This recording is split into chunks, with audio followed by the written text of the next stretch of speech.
It's my great pleasure to have here Brendan and Wouter from the EURONEWS Project. The EURONEWS Project is a great project, which I'm not going to talk too much about because they are going to show it, which is always better than just talking about it.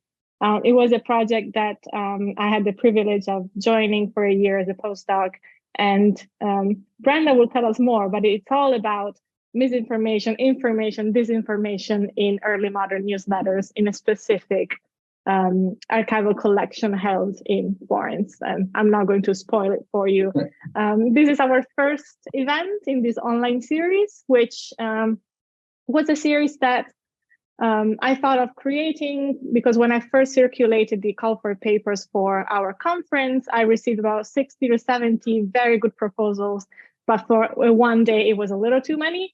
So I had to sort of narrow it down, and there was about 15 contribution in a day, and the remaining ones, I sort of reached out to the contributors, asking them if they would love to share their contributions in an online series, and most of them said yes. So this is the first one of a series. We now have booked, I think, 4 dates, but we're open to have more. So if you or someone that you know is interested in this topic of, we try to call it fake news, misinformation, disinformation, propaganda across centuries, across geographies, you're welcome to contact me and we can sort of keep these conversations going. Also in the fall, thanks to the Institute of Languages, Cultures and Societies. I am going to be quiet now and give the floor to Brendan, who will speak for about 25 to 30 minutes. And after that, I'm going to sort of cut it, and then we'll have a discussion first with Wouter Kreuze that will respond to it, and then we'll open up the floor. So I'm going to shut up and let Brendan do the talking. Thank you so much to everyone today. Well, thank you for that, and I'll share my screen here to get things rolling. Well, so good evening, everybody. I'm very grateful to our organizers, and especially Carlotta Paltrinieri. And throughout what I have to say today, I'll have a chance to acknowledge the help provided by our EURONEWS team, especially Wouter Kreuze, who you will meet, and Davide Buerio, who may be somewhere in the audience. So once again, thanks for the invitation to talk about fake news. But before I talk about fake news, I'd like to say a few things about carrots. Now, I don't mean the kind we find in a good minestrone, or as crudité, useful though that might be at this time of day. I mean the Italian term carote, applied to worthless information, fake or invented, which turns up in the handwritten news. And our reference is to one of the historians of handwritten news sheets that circulated all over Europe in the early modern period. And his name was Salvatore Bongi, writing in 1869. And here's what he says. The reputation of lying among the newsletter writers goes back a long way. And since the term carrot was used in Italy since earliest times to refer to an amusing invention, a certain Giovanni Maria Cecchi, writing in the 16th century, imagined in good Renaissance style that the god Mercury caused the birth of the Gazette, which is another word for handwritten newsletter. I'll talk about that later. By using an enchantment so that the Erymanthian boar, you remember the Erymanthian boar, the pig who eventually meets a disastrous end in the labors of Hercules? Okay, anyway, during a sumptuous meal, this boar leaves behind a carrot while eating his pile of food.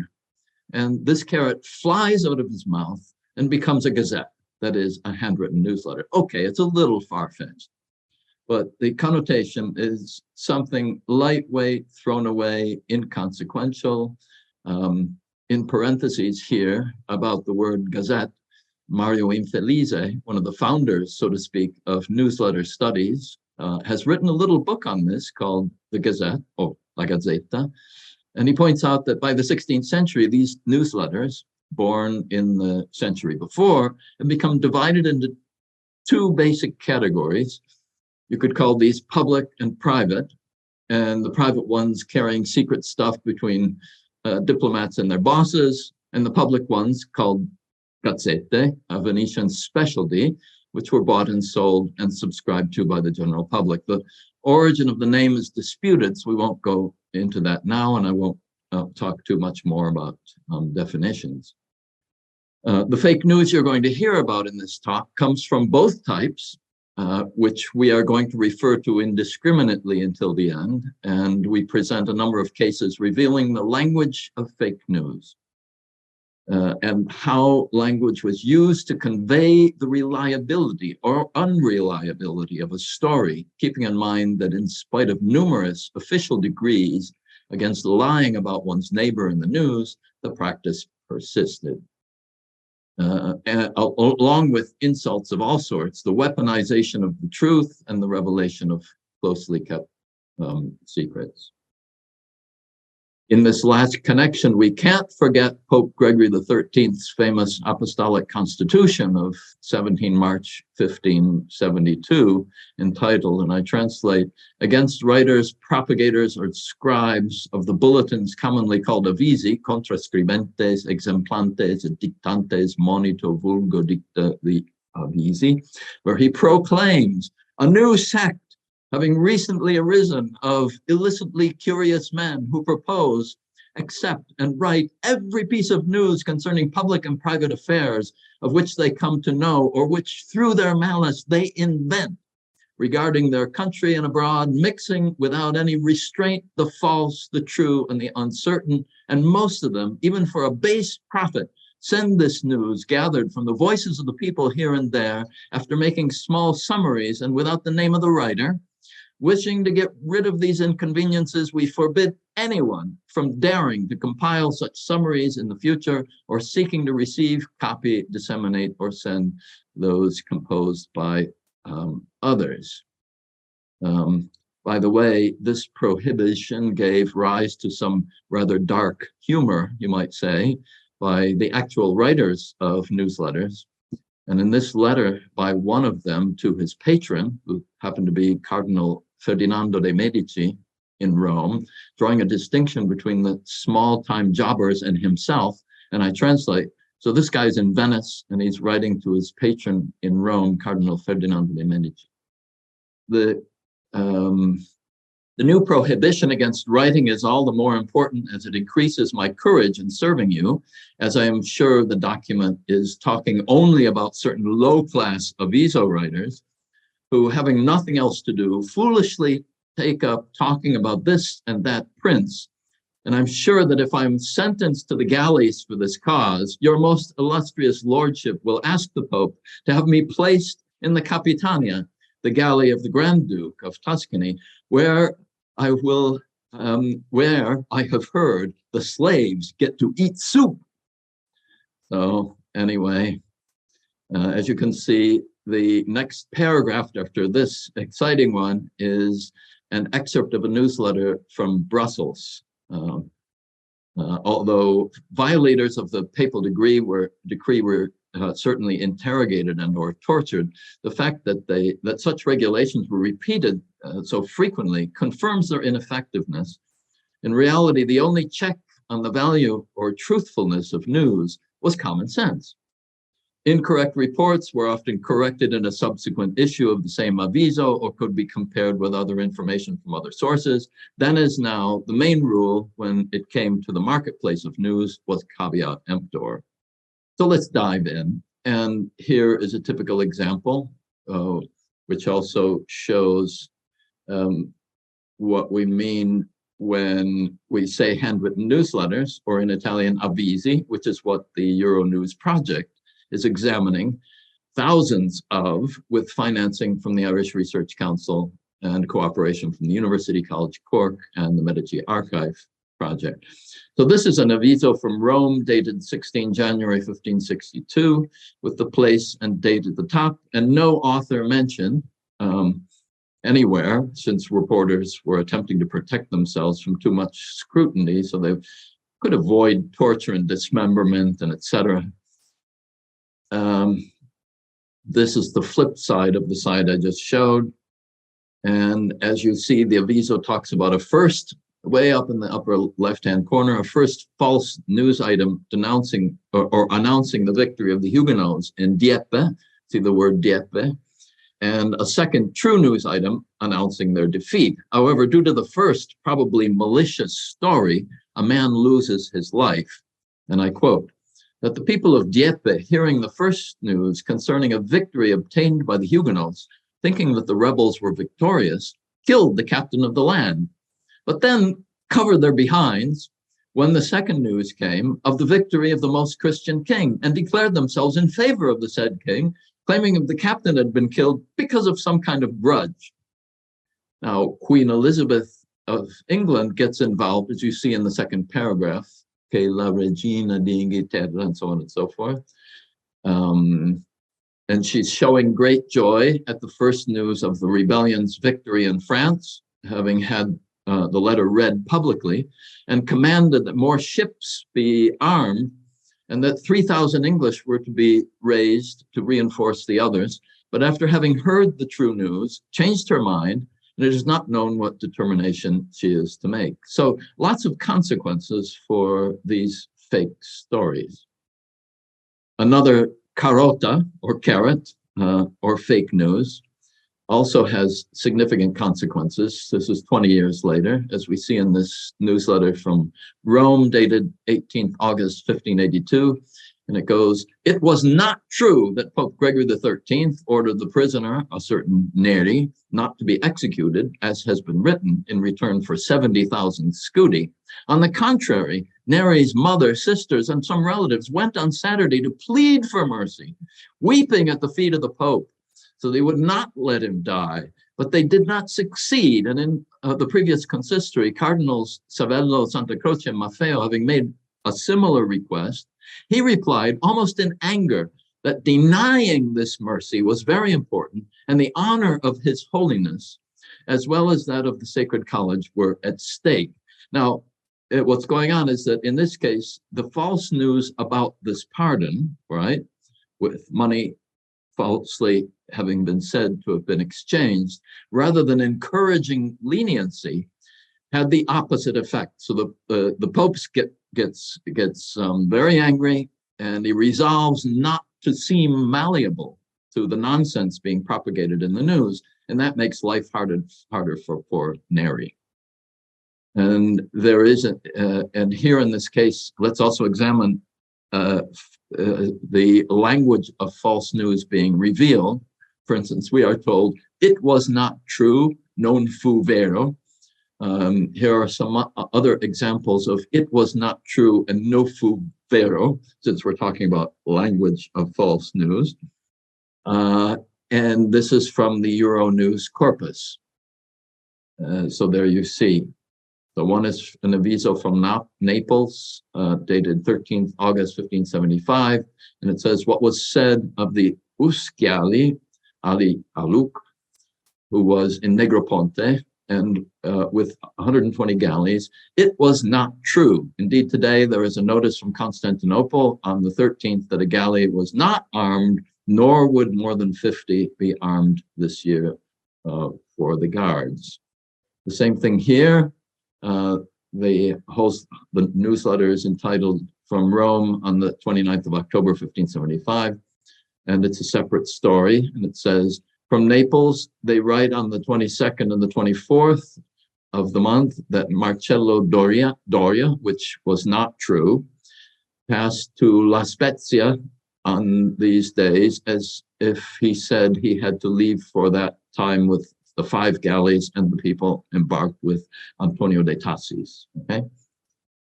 Now here, on the other hand, we get a super reinforced version of the same language saying, non fu vero vero, it wasn't true. Now, what's going on here? Is this just a slip of the pen or a new category of true conjecture? As you can see, it's not a mistake on the part of the transcriber, because if you look at the manuscript version, it does indeed say non fu vero vero.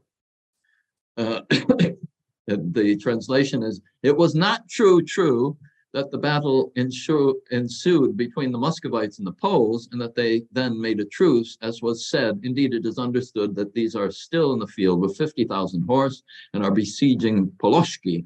And then on the other side are adversaries with a large army no more than 18 leagues away. Now, so does non fu vero vero distinguish very subtly between non fu vero and something that is vero vero? So there you go.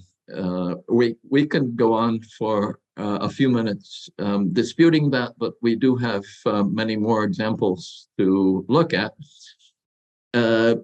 Before I continue with non fu vero, I'd like to study for a moment the flip side of non fu vero, namely fu vero, an example of which I have no slide, but the quotation I have here in front of me is from Antwerp on January 15th, 1600, and it says, "It was true, fu vero, that Don Ambrosio Landriano, Lieutenant General of the Cavalry, died." Okay, but let's move back into the more familiar language of non fu vero. And here's another one dated Rome, the 15th of October, 1575. And it goes, failure of the monarch Grimaldi, Niccolo Grimaldi, that was resounded from many sides for the rights taken away from him by the Catholic king regarding the government bonds was not true. I think we're talking here about a bank failure, by the way. It is only known that the king does not want the Genoese to pay money to anyone because His Majesty wants to use this for the journey, which he intended to make to Barcelona to keep the states there in order and draw attention to the interests of Italy against the Turkish forces. And here's, now we get to yet another important linguistic turn, adding that the 3 galleys sent by His Highness are already returning with 450,000 scudi, which the king is sending for the army, with the rumor continuing, la voce, continuing, that His Highness has 130 galleys ready. Okay, this one in the last line also introduces this linguistic feature, which is la voce, the rumor, and I want to explore that for a second. Related expressions through the 1,088,099 word corpus of Euronews material occur 294 times. And variants include these.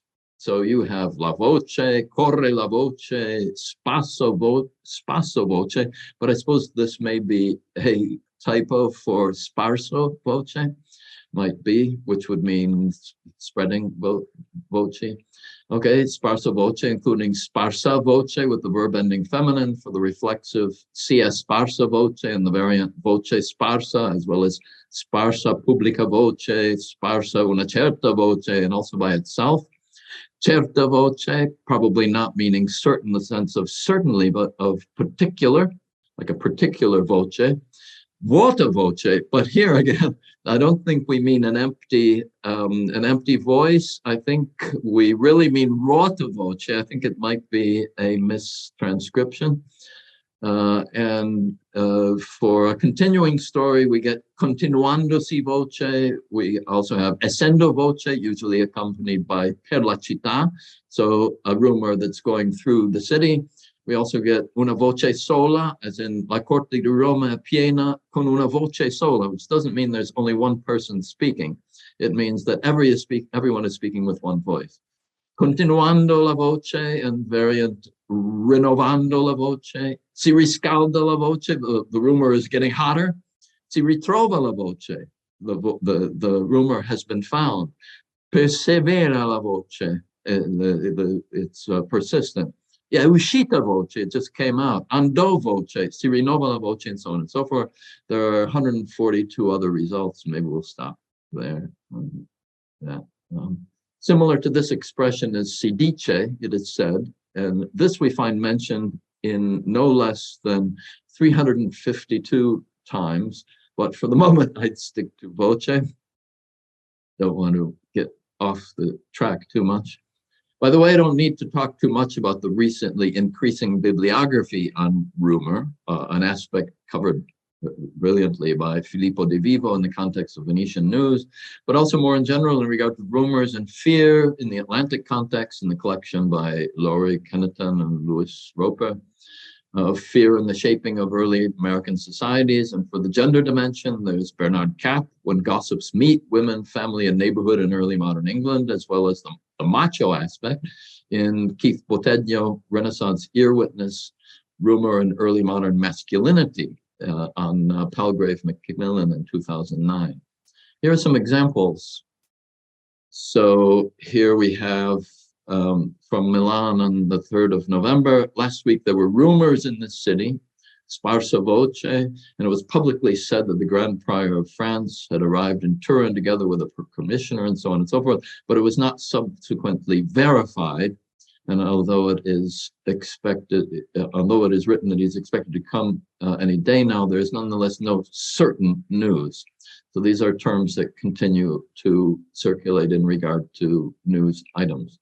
The verification of news mentioned in this last example is an important issue. As you see, there is nonetheless no certain news, subsequently verified, and so on and so forth. We find 30 instances of the word verifica or verify and variants. Verifica, verificano, verificandosi, verificato. And we close this section with a reference to the use of certo, i.e. certain, which we find occurring in no less than 245 times. You recall it from the example regarding the Duke of Savoy, about 10 minutes ago, that although it is written that he is expected any day now, there is nonetheless no certain news about this. And this has given rise to the conclusion that some accident may have occurred and that this restitution would not take place so quickly. Variants include si tien per certo, pochi sanno il certo, and so on and so forth. And here are a few more examples. So it is held to be certain that the deputies commissioned for peace between Spain and England will meet together in Bologna. And here's another one. The Duke, this is from Milan on the 28th of July in 1574. The Duke of Ferrara, Alfonso II, in great haste, is ordered to buy certain things here. And they say that tomorrow the Christian king should arrive and that from Ferrara he will go to Mirandola and then Mantova and so on and so forth. And so he's buying brocades and other very important cloths. And there is a rumor that the king will have to come from Mantua to Brescia and that he will not lodge in the state of Milan. So they're attempting to get certainty on what the king's moves will be. But it has also been said that he will pass through Cremona, Lodi, and Pavia. But so far, few know for certain. And there has been a great dispute between the lords of the council as to whether they should meet him at the border. Now we now turn to the characterization of false news as falso or falsa, which occurs 10 times in our corpus, or pure falsehood, that is falsità. And here we have the widespread rumor concerning the death of the King of France. Henry III has been found to be false, although it is said that he is so ill that his life cannot last long. And here's another one from Rome on the 6th of August, 75. The Prince of Bavaria, the Sunday night, without anybody's knowledge, left for Naples, believed to be due to the harshness of those who governed him, keeping him in very great custody so as not to cause disorder. Having heard this, His Holiness took displeasure and sent Signor Camillo Cattilupo after him to urge him to return and collaborate with Signor Don Giovanni, that is Don Juan of Austria, not the other Don Giovanni, and other Catholic ministers who would not allow him to create disorder by intervening with the Prince of Cleves. And so on, and it says, and this was sent to keep His Highness from embarking on the Savona enterprise, which was false, since it was understood that His Highness, not wishing to make war at this moment, had decreed another street fair for August the 15th, the previous ones having greatly pleased the public. So quick move into a more fun direction, which in a moment is exactly what we're going to do. And here's another one from Rome on the 17th of December 1575. And it says, from a gentleman of Ragusa who's recently arrived, it's understood that if the Turk is not impeded by famine, he also wants to pass into Hungary to the detriment of the emperor, with whom it is understood in the meantime truce has been confirmed. The gentleman also says that the Turk did not confirm the peace with the Venetian lords, which is held to be false, since it was understood that this had been signed and the Venetians were not preparing to defend themselves. I want to close this part with a reflection not on true or false, but on truth per se, as reflected in the news. The word verita, truths or truth, occur 47 times in the corpus in contexts such as these: la verità, in verita, di verita, per verita, con verita, and here are some examples. For instance, we see the very definition of fake news in a newsletter of Milan, the 16th of February, 1576. The murmuring that goes on here due to suspicions about France are endless, just as are the discussions about getting new supplies. But in truth, no cause has been shown to date. And even though the avvisi from France seem to suggest that there will soon be war, this is not believed. Indeed, on the contrary, it is thought to be all a ruse. And here's another, because I could see your attention is riveted to these aspects, so I'm going on with this.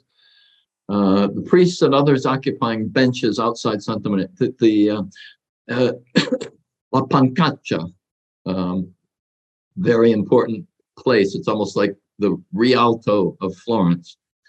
Outside Santa Maria del Fiore, it's actually a bench. There's a bench called the Pancaccia. Have been speaking boldly to downplay the Catholics' glories and exalt those of the heretics, despite the reports and letters coming from the imperial camp and from the generals themselves and top officials, all showing the opposite. And these bench occupiers obstinately strive to make their lies appear truths, and the truths as lies. Although things are clarified every day, nonetheless, they stand firm in their random nonsense. But they are contradicted by the 3 victories of the Secretary Marshal Piccolomini in Aragona, near Lucania, who with 8,000 cavalry, etc., and of whom cut to peace an army of the French who had come down to assault those provinces, and of whom less than a 30th survived. No confirmation of the numbers here, which are an interesting feature in themselves, so we don't have time to go into. In any case, the essential uncertainty of things is expressed in yet another example. Sunday night, the Prince of Bavaria, informing no one, with just a secretary, climbed out of a window of his palace before daybreak with a rope ladder and took a carriage to Naples. The cause of such a sudden move has been told in various ways, but the truth is not known. Okay. Whoops. And so we move on to another concept. The adjective verissimo or very true adds credit to an affirmation, just as bugia or lie tells the opposite story, as here. A newsletter dated the 20th of July, 1575, from Lyon in letters from the 8th of this month. We hear that since Monsignor de Gordes was under siege in Diez, in Dauphiné, 2 or 3 companies of men-at-arms with soldiers were going to help him, but he ended up in prison and mortally wounded, with people defeated, and this is believed to be very true. I wonder if it's true or just true, but anyway. Just as it is a lie to say that Monsignor Davila is dead. So 2 stories in one paragraph. So from what we've seen, I think we can get basically agree that in newsletters and the writers in this period, there's an effort of some kind to indicate the degree of verifiability of information, or to coordinate words with things, as we might say. Words being somewhat fleeting and things, verba volant, and things being tangible entities, for instance, that hurt when you touch them, or events that leave a scar. There is, however, no reluctance to repeat the latest rumor, especially if it is a juicy one, thus creating a tension between truth and falsehood that would have a lasting legacy, be the lasting legacy of this kind of writing. But before drawing any more abstract conclusions, I wanted to show how, for a frame of reference, we have compared our newsletter corpus, our EURONEWS corpus, to a similar corpus of 235,461 words from the transcriptions for the year 1586 by Monsignor Vincenzo Catani, who is collaborating with us and has transcribed vast numbers of newsletters from 5 entire years between 1585 and 1590, conserved among the Urbinati Latini papers in the Vatican Library, which are part of a larger collection of newsletters sent to and collected by the Duke of Urbino. And looking at these, at this corpus, we get a number of similar expressions that we've been talking about. So non fu vero occurs 3 times. In our corpus, it occurs 6 times, but our corpus is much larger and so on. Falso or falsa occurs 16 times. In our corpus, 19. Falsità occurs 6. And it's strange that in our corpus, falsità only occurs twice. We have no explanation for this. Bugia occurs 2 times in the Catani corpus and 5 in our corpus. And for some more frequent words we have been talking about, let's look here. The results from Catani you see on the far right. So compared to the EURONEWS corpus, you see that there is something of a pattern here. And we could ponder the similarities and differences in the 2 corpora if we so wish. Si dice, for instance, is more frequent percentage-wise in Catani. Voce also. The closest matches in terms of frequency are certo and verità, but enough of that. I would like to end on a literary note with this quotation from Torquato Tasso in a treatise entitled Il Messaggero, The Messenger, published in 1582 and dedicated to instructing prospective diplomats or courtiers in the ways of the political world, where the author imagines a dialogue of himself with the Spirit, who will eventually, hopefully, lead him upwards towards salvation and not in the other direction. And here is what the Spirit, that is really Tasso's conscience, obviously, says about truth and falsehood in matters concerning politics, armies, and courts. And I quote, "The question is much disputed," replied the Spirit, "whether it is licit or not to tell unofficial lies. And there are opinions and authorities in theology and philosophy cited on either side. But I'm speaking to you, so I will distinguish it. In 2 ways, for the sake of the good, it is possible to deceive the prince, either by speaking falsehood or else by suppressing the truth." Obviously, the same goes, the same and more, this is, I'm saying this, the same and more goes for deceiving anyone else. And continue the quotation. The first case, one does something that is when one deceives, when one tells a lie. One does something which is in itself is evil, so that some good follows from it. But political reason permits this, because otherwise the princes and republics would be ruined many times. This is a kind of a tone of Machiavellianism here. In the second case, i.e. suppressing the truth, no evil is committed, but a choice is made to pursue a greater benefit by forsaking a lesser one. In other words, let innocent hyperbole thrive. All this keeping in mind the Spirit's exordium at the beginning of the treatise, where he says, concerning worldly matters in general, "Down here on earth you see nothing true, nothing sincere and pure, nothing in the end solid or stable, but these things which offer themselves to your senses are ghosts, so to call them, of the real, and images of those which are truly essences, which you cannot see down here because your intellectual eyes are clouded by the veil of humanity. But opening them in the other world, in the other life, which alone is life, they will manifest themselves to you in such a way that you will laugh at your past deception." End quote. Now, you can probably see that all this is leading in a pretty perilous direction. But we're going to go there anyway. We've seen that fake news was endemic in the newsletters of the time, whether intentional or not, and this affected the general opinion of the genre. Newspapers, in some sense, inherited this reputation also because they grew out of the same environment and depended on the same information or disinformation. Sometimes they copied the newsletters. While there was certainly a lot of head shaking and hand wringing at the time due to the uncertainty about events and even some desperation on the part of certain philosophers, especially Pierre Bayle, nonetheless, perhaps the most apt analysis of the phenomenon at this point, taking the longest view possible, would be to confirm Nietzsche's remarks about the human condition in comparison with other animals, where he notes, in man, this art of simulation reaches its peak. Here, deception, flattering, lying and cheating, talking behind the back, posing, living in borrowed splendor, being masked, the disguise of convention, acting a role before others, before oneself. In short, the constantly fluttering around the single flame of vanity is so much the rule and the law. And get this, that almost nothing more is more incomprehensible than how an honest and pure urge for truth could ever have arisen among humans. So at least according to Nietzsche, falsehood and truth will always be with us. And I would add, let's try not to make things worse.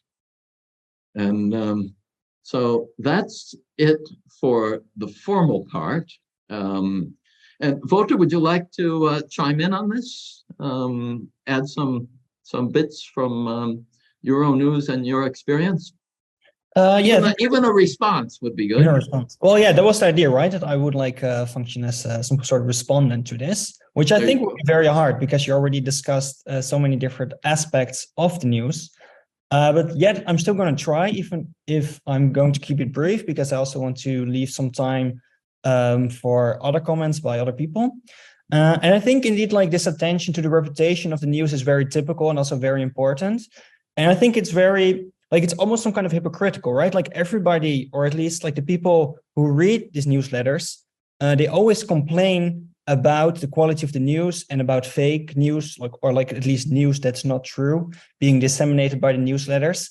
And yet they are the ones who actually keep making these collections and who actually keep buying these newsletters. For example, at some point, like, I also found the diplomatic agent of the Medici complaining about all these news writers who were just telling lies, but yet probably these newsletters he sent off to Florence were made in his own household. And at the same time, I think also these people who read these newspapers, and actually also people who forbid newspapers, like, they're the same group, and they're also usually the same group as actually the protagonists of the OBZ, because they're the princes, they're the important people that you usually featured in the news. And in that respect, you also talked about the limitations of news writers, especially of news writing, especially by the popes.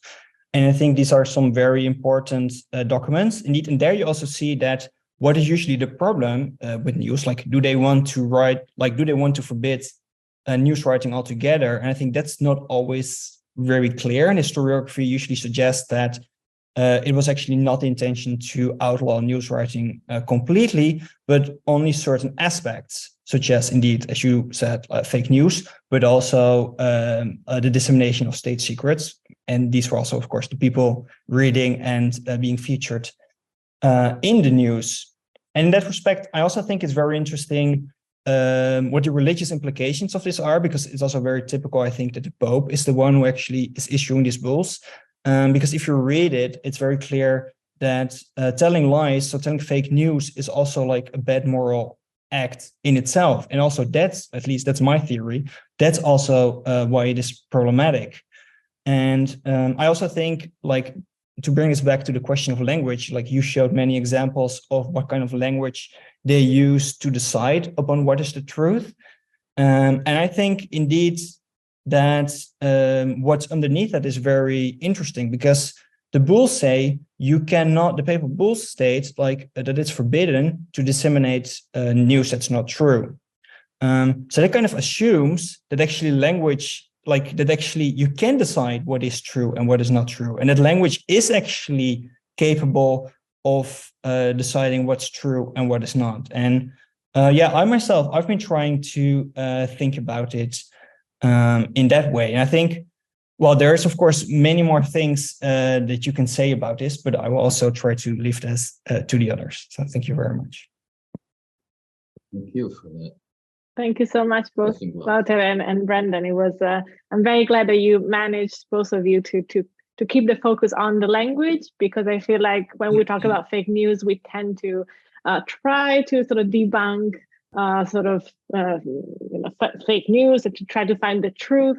So my provocation to start this conversation would be, is it really productive to think of Avisi as a place where to find the truth? Should we just instead see them as a testament or a testimony of what was the understanding of the truth at the time?